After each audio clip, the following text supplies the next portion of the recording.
Mwaramutse neza abakunzi b'Intare Official, muraho murakomeye, mbifurije gukomeza kugubwa neza, kugira Imana n'amafaranga.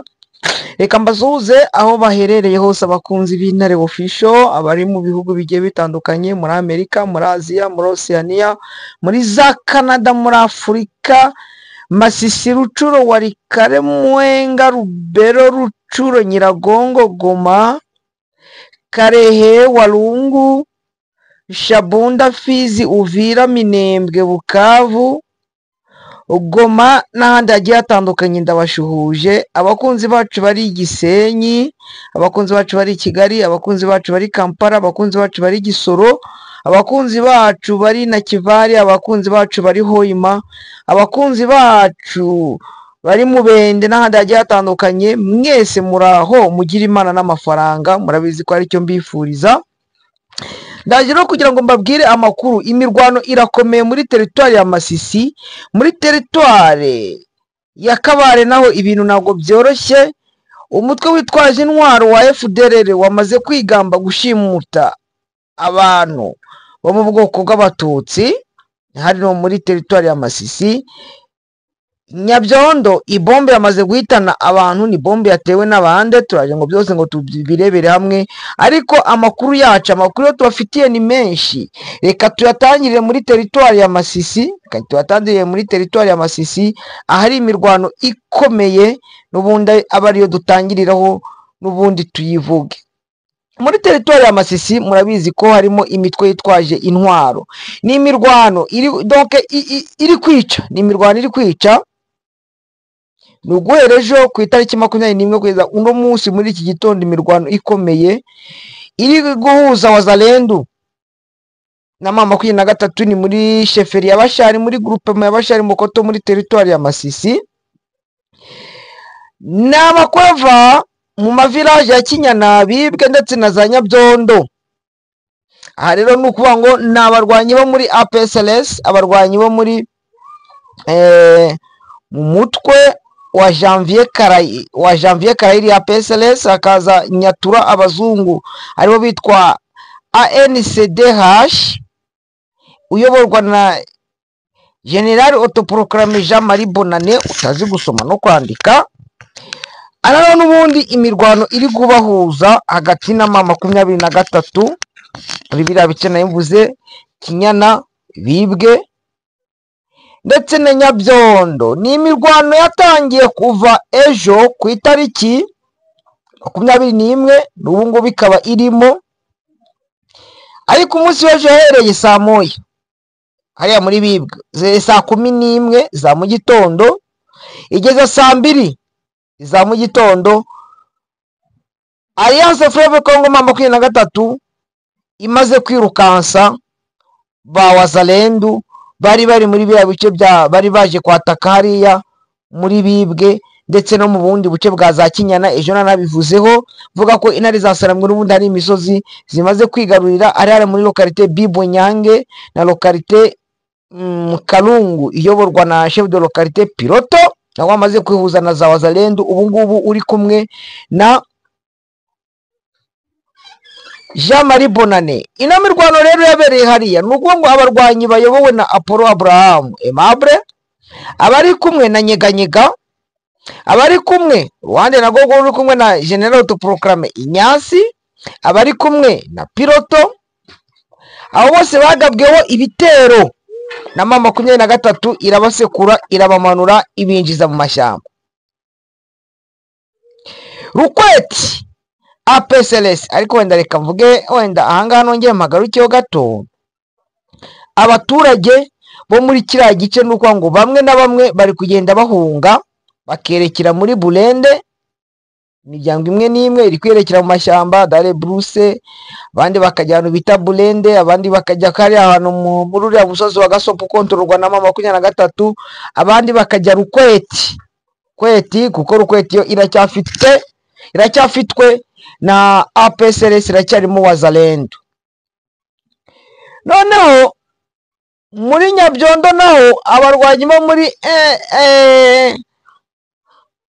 nabo muri APSLS n'inyo nabo muri NDC Renove no baje kwataka ari Nyabyondo, ariko baza gusanga intare za Saramwe ziri Menge rurarasana no muri iki gitondo. Amakuru nkura hariya nuko isasu biri kuvuga wenda arimo 23 ikomeje kubashakisha umwe bagiye bihisha.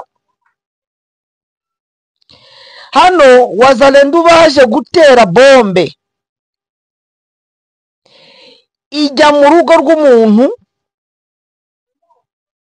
yica abantu 7, harimo abana 4, umugore n'umugabo n'abana 4 n'umushitsi wari waje kubasura. Urukombo ko bose bahise bapfira icyarimwe, abantu 7, umugore, umwana, abana 4 n'umushitsi.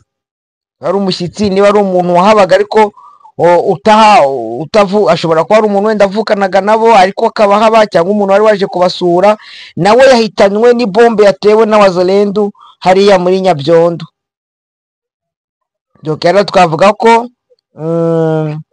hariya muri Nyabyondo n'ubundi wazalendo bari baje bakefilitira nk'ukuntu mwabonye n'ejo bundi bari baje bamwe biyefilitira bagira hariya muri Goma, babasha gukora bwa butero bubwa butero shuma, kora ubutero shuma, ariko intare zasaramwe n'ubundi zibasubiza inyuma. Urukumva yuko ibitero bya za wazalendo n'ubundi bikomeje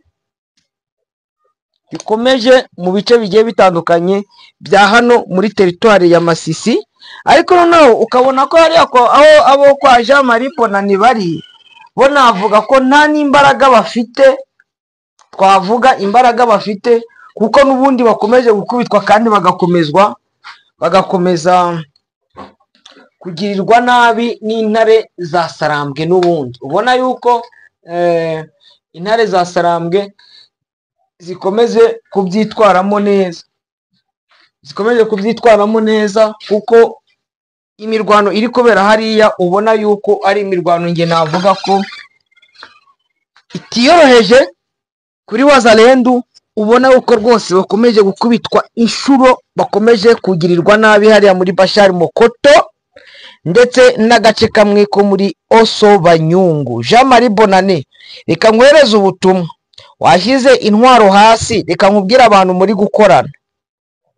Burya nari nzi ko Colonel Queen 5 bigira abagabo ari umunyarwanda, burya we ntabwo ari umunyarwanda. Amakuru naje kuyakurikirana koko avuka hariya. Nyange ntabwo ari umunyarwanda, Mike Juliet ntabwo ari umunyarwanda, Inyasi ni umunyarwanda. Mwakwirukanye uwo munyarwanda, iyo ntera hamwe, noneho mwebwe mugashyira intwaro hasi, mugafatanya na bafandi Gaceri kubaka igihugu cyanyu. Muracyafitemo wenda abanyarwanda babarimo ni bake cyane, ntabwo ari benshi, ni bake s'il vous plaît, ntabwo ari benshi, ni bake. Muri ubwo buke bwabo mwabafashe mukabasensibiliza, n'ubundi mukababwira ati mwebwe twikuyemo ibiki n'ibiki. Urareba ko intera hamwe nizo zatumye ibibazo byose biba muri Kongo bibaho. Intera hamwe nizo zatumye ubuhunzi bubaho, kuko bavuye mu Rwanda bamaze kwica abatutsi, baraza baravuga ati aho tugeze muri Kongo tugiye kwasanga abatutsi nabo reka tubice. Murabizi, ndabizi. Hari umugore wa Jaguar nawe yarapfuye, ariko ikanye ngushimire kuko hari icyo wakoze cyo kugira ngo abashe kugira ute, abashe gushingurwa, ndetse n'abana be muranabafasha, buretse ko mwabohereje tena mubohereza muri FDLR. Mwakagombye kubereka inzira Jama, ukabereka inzira, ukababwira ati iswa arapfuye, yishwe na Omega, kuko yishwe n'uburozi bwa Omega. Nyina nawe ari umuganga, nawe yishwe n'uburozi, yishwe n'uburwayi, uramushinguza. Bariya abana bahita ubohereza mu Rwanda. Mufatanye rero murebe ko abo bana mwabasha kugira ute, mwabasha kugira uburyo mwabacyura, noneho bagataha bakagira ute, bakigira iwabo. Na bamwe mufite nk'abo ngabo ba Inyasi nabo mukabacyura, mukabagira inama, mukababwira ati Inyasi manuka wigire iwanyu. Amakuru y'ibihuha avuga ko abarwanyi 40 bavuye muri Mouvement Alliance Fleuve Congo, ngo harimo majoro na kapiteni, babasha kwiripotinga bajya muri FRDC. Aya ni amakuru avugwa, bikavugwa ko wari amakuru yatangajwe na Commandant Region wa 34e Region Militaire wa FRDC, ariko noneho hano hepfo bakongera bakavuga, urumva bo barabivuze ni 40, bakongera bakavuga ko abasirikari tena 30 harimo majoro na kapiteni biripotinze n'ubundi bajya muri FRDC. Ari urumva hamwe baravuga ngo 40, ahandi bakavuga 30. uri kumva ko iki ngiki ni ikinyoma, n'ubundi navuga ni ikinyoma cyambaye ubusa. Bashatse kugaragaza yuko ntabwo ari 23 yonyine bari kwiripotingamo, bashaka kwerekana yuko nabo hari abasirikari n'ubundi bari kuza bavuye muri 23 bakiripotinga bari kujya muri FRDC na za Wazalendo. Ndababwiza ukuri ko iki ngiki nacyo ni ikinyoma, nongere mbivuge. Hano reka maze mu byumve neza abantu, kugira ngo munyumve neza. Barongo ngo jana tariki 20 waasi wa AFC M23 wenye kukadiriwa kwa idadi watu 13 walijisalimisha kwenye jeshi la taifa, wakiwemo meja, major mmoja na kapiteni. Walijisalimisha ku 34e region militaire, walitokea territoire ya Ruchuru, Masisi, Walikale province ya Nord Kivu na Karehe Sud Kivu. Murabyumva? Hano niko babivuze ngo ni 30 ngo baturutse muri territoire ya Masisi, territoire ya Walikale na territoire ya Karehe na territoire ya Ruchuru. Noneho uri muri Ruchuru, nuri muri Karehe, nuri muri Masisi, nuri muri Walikale bahuriye kugira ngo bose uko ari 30 bagende. Ubyo mwumva icyo kinyoma. Noneho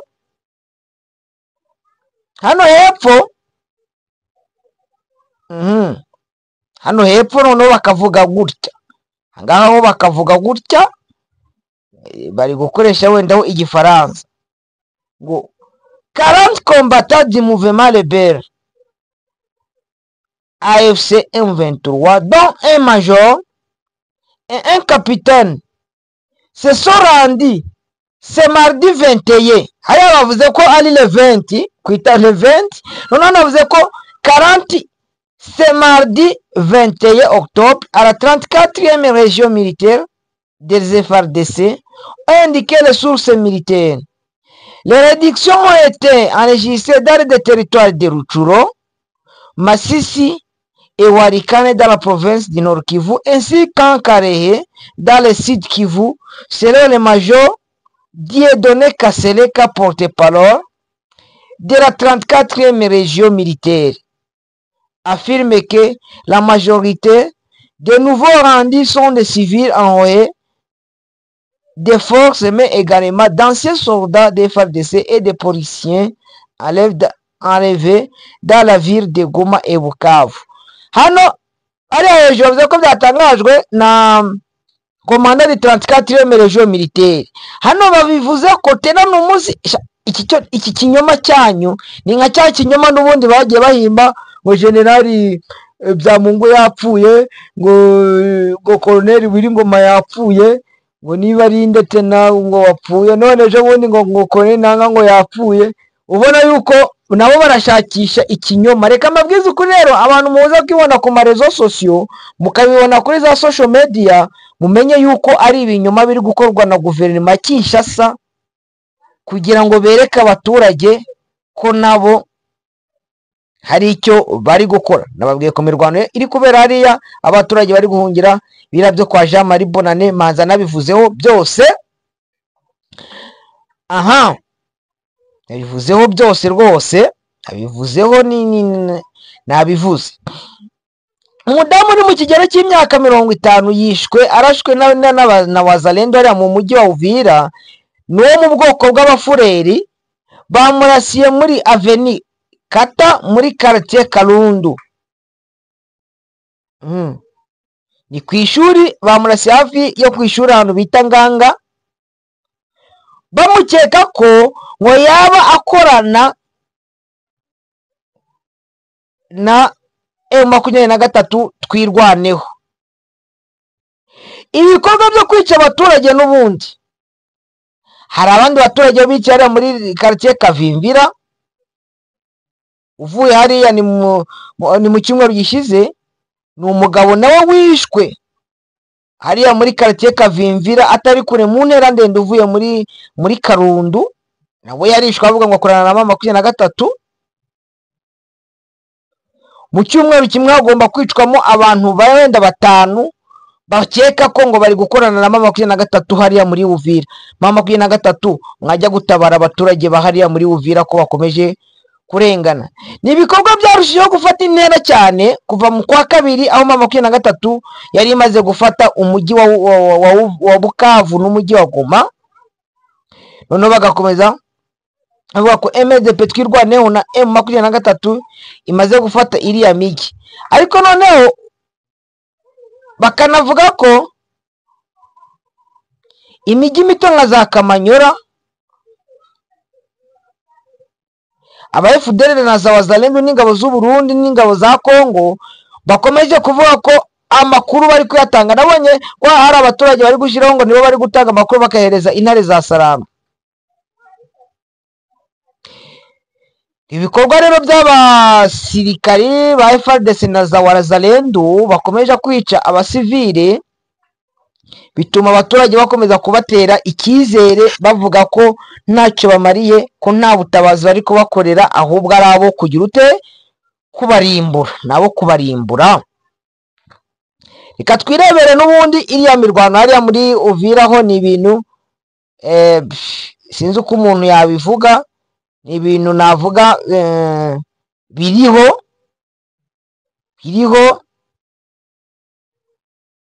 kandi bikomeje gukorwa n'iriya mitwe yitwaje intwaro ifatanyije na guverinoma ya Kinshasa. Umusirikare umwe mu mutwe wa FDLR Foka yatangaje ku mugaragaro ko ari we washimuse abaturage bo mu bwoko bw'abatutsi 2 b'abanyekongo mu gace ka Marehe gaherereye hafi y'umujyi wa Sake mu karere ka Masisi. Ibi byongera gukomeza impungenge ku bikorwa by'ihohoterwa bitera n'ibitero bigamije kwibasira abaturage b'abatutsi muri ako karere. Marehe iherereye hafi ya parike ya Virunga, ikomeje kuba indiri ikomeye y'abarwanyi ba FDLR bakoresha agace k'ibirindiro byo guteguramo ibitero no kugenzura urujya n'uruza rw'abaturage ku murongo wa Sake Virunga. Amakuru yaturutse mu baturage avuga ko abatutsi batuye cyangwa bahungiye bahora bibasirwa n'ibikorwa byo gushimutwa, kuburirwa irengero no gusabwa amafaranga menshi kugira ngo barekurwe cyangwa bemererwe gutambuka mu mahoro. Nubwo imirwano iherutse kuba muri Sake itaraba Marehe yari isanzwe izwi nk'agace k'amakuba ku batutsi b'abanyekongo baturutse muri Mushaki, Kirorirwe n'ahandi. FDLR yashinze mu duce twa Marehe na Nenero ahantu hagenzurwa n'abarwanyi babo, bakahashyira uturindiro tw'ubwicanyi aho abaturage baragenda bagafata ubuntu, sinzi uko umuntu yabuvuga, usanga bwibasira cyane abaturage bo mu bwoko bumwe. Abasesenguzi b'umutekano bavuga ko intego FDLR ari ugukomeza kugenzura agace kari hafi ya pariki ya Virunga kugira ngo babashe kwigwizaho ibiribwa n'ibindi byafatwa mu baturage, ndetse bya bikorwa byabo byo kwiba inka, kuza kwiba amafu, kwiba imyunyu, bashaka kugira ngo badacengera muri parike neza, noneho bakagenda bakaburamo icyo kurya, bakaburamo n'icyo kunywa, noneho bakibera impigiti burundu. Niyo mpamvu baza hariya za Nenero na hariya za Marehe kugira ngo bya bikorwa byabo n'ubundi bakomeze kubikora byo kwibasira abaturage no kubiba. Ubona yuko ari ibintu navuga n'ubundi biteye agahinda kandi bibabaje ku baturage bahariya. Ariko reka mbabwire mwe abaturage mwe, namwe mujye mureba kure, upfa kwinjira muri eneo zirimo bariya abantu biragoye, biragoye none wagenda unari wo mu bwoko bw'abatutsi, icyo gihe uba ufite ibibazo navuga bikomeye. Kabare ni agace hariya muri Katana, imirwano n'ubundi M23 iri kubahuza ni hafi ya Katana, aho abarwanyi ba Wazalendo baje kwataka Wazalendo. Hano bakabira katika eneo la Katana kuliripotiwa mapambano kati ya waasi wa Alliance Fleuve Congo M23 na Wazalendo. Mapambano yayo ya muda mfupi muhibu subuhi yatangiye, ni imirwano yatangiye saa 8 za nijoro. Donc ngo ni imirwano yahuzaga M23 na Wazalendo. Imirwano yatangiye saa 8 za nijoro. Wabarwanyi ba M23 nibo bagiye basenya ibirindiro byose bya Wazalendo byari birari hafi ya Katana. Ngo nta na kimwe ikirindiro, ndiko ndavuga ngo nta n'ikirindiro na kimwe cya Wazalendo kigeze gisigara kiri amahoro. Niki kimwe ngo byose intare za Sarambwe zagiye zirabisenya.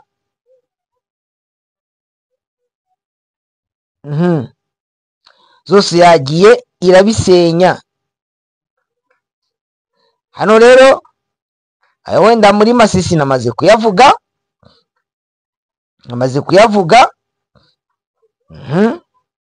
Nyabyondo nabyo nabivuze, umuryango abantu 7 bapfuye, bo mu muryango umwe. Aha, reka tunarebere hamwe noneho wenda amakuru yandi agenda acicikana niko bivuga. Nuko umwe mu bagarde corps bigeze kurinda President Joseph Kabila wari muri Kinshasa, ari mu bagarde corps babayeho, yabashijwe gufatwa arafunzwe i Kinshasa. Bakarango un ancien garde corps de Joseph Kabila et aux arrêts muri Kinshasa. Ngo umwe mu barindaga umutekano, bodyguard wa Joseph Kabila, afungiwe muri Kinshasa. Muri Belgique i Buruseli mu Bubirigi kwa gatandatu ku itariki ya mbere z'ukwezi kwa 11 2025, aba diaspora congolaise, inshuti za Congo, ngo bazaba bari muri grande manifestation. Ngo bazaba bari mu myigaragambyo, niba ari manifestation aro greve, manifestation niba ari nibiki, niba ari na marche de colère, sinzi kubitandukanya manifestation, greve, marche de colère. Abantu muzi kubitandukanya muraza kubimbwira kuri comment. Ngo bazaba bari muri une grande manifestation pour réclamer la justice.